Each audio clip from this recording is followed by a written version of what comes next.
Good morning po. Tayo po'y mag-aral ng salita ng Diyos. Luke chapter 6, verses 46 hanggang 48. Bakit ninyo ako tinatawag ng Panginoon, Panginoon, gayong hindi naman nyo tinutupad ang mga sinasabi ko? Sasabihin ko sa inyo kung anong katulad ng taong lumalapit sa akin, nakikinig ng aking mga salita, at nagsasagawa ng mga ito. Siya'y katulad ng isang taong humukay ng malalim at nagtayo ng bahay sa pundasyong bato. Nang bumaha at bumugso ang tubig, hindi natinag ang bahay na itinayo sapagkat matibay ang pagkakatayo nito. Ang kahalagahan po ng pagsunod or obedience. Sino ba naman sa atin ang hindi gusto yung matibay na buhay? At yan po pinag-aaralan po natin since yesterday. Ano po? Kailangan po lumago tayo at maging matibay po ang ating buhay. Naririto po ang sikreto. Kailangan daw po ay pagsunod. Kapag ang isang tao po ay sumusunod sa mga salita ng ating Panginoong Jesus, siya daw po ay katulad ng isang taong nagtayo ng bahay na napakatibay. So bakit mahalaga po yon? Kasi po, malinaw na nakasalalay po sa ating pong pagsunod, yung pagtibay po ng ating buhay. So pag-aralan po natin yung obedience. So ano po ba yung obedience? Ang obedience po ay binunga ng ating pananampalataya. Yun po ang sabi ng Romans chapter 1, verse 5, obedience that comes from faith. Ano po? Dati-rati po tayo po ay napalayo sa Diyos at naging masuwayin sa Kanya. Yung pong sinasabi ng Ephesians chapter 2 verses 1 and 2. Pero ngayon dahil tayo na kay Kristo Jesus na po, we are created, no? And capable to do good works, sabi po sa Ephesians chapter 2 verse 10. Kaya kailangan po makita sa atin yung bagong buhay na taglay-taglay natin ngayon. Ngayon, mapapansin niyo po sa Philippians chapter 2, verse 12 hanggang 13, ganito po ang sinasabi. Therefore, my dear friends, as you have already obeyed, not only in my presence, but how much more in my absence, continue to work out your salvation with fear and trembling. For it is God who works in you to will and to act according to His good pleasure. So marami po minsan hindi naiintindihan ito. At kadalasan po pinuputol yung pag-quote po sa verse na ito. Ang kadalasan nyo pong maririnig po dyan yung sinasabi sa verse 13 na it is God who works in you to will and act according to His good pleasure. Pero kung mapapansin nyo po, karugtong po siya ng Philippians chapter 2 verse 12 kasi nakalagay po dyan, for it is God. Ibig sabihin, karugtong po siya nung first sentence. So ano po yung tinutukoy doon sa first sentence na very controversial po? Sabi diyan, work out your salvation. Naiisip tuloy ng iba, bakit ganun, pastor? We know work out ba yung kaligtasan? Hindi po.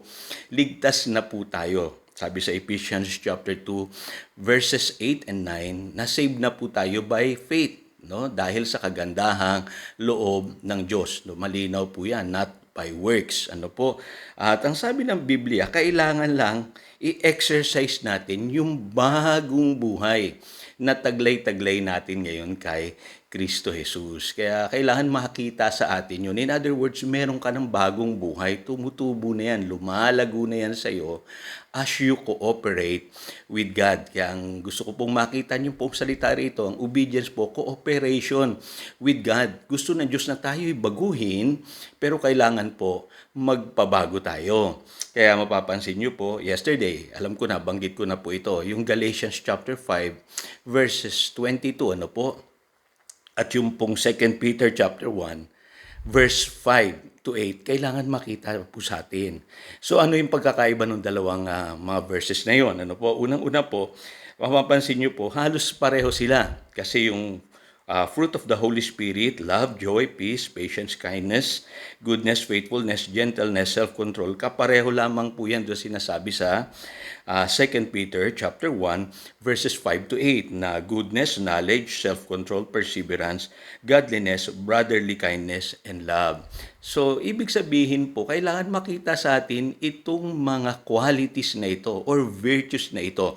Sabi nga sa verse 8 ng 2 Peter, in increasing measure. Dapat lumalago po tayo.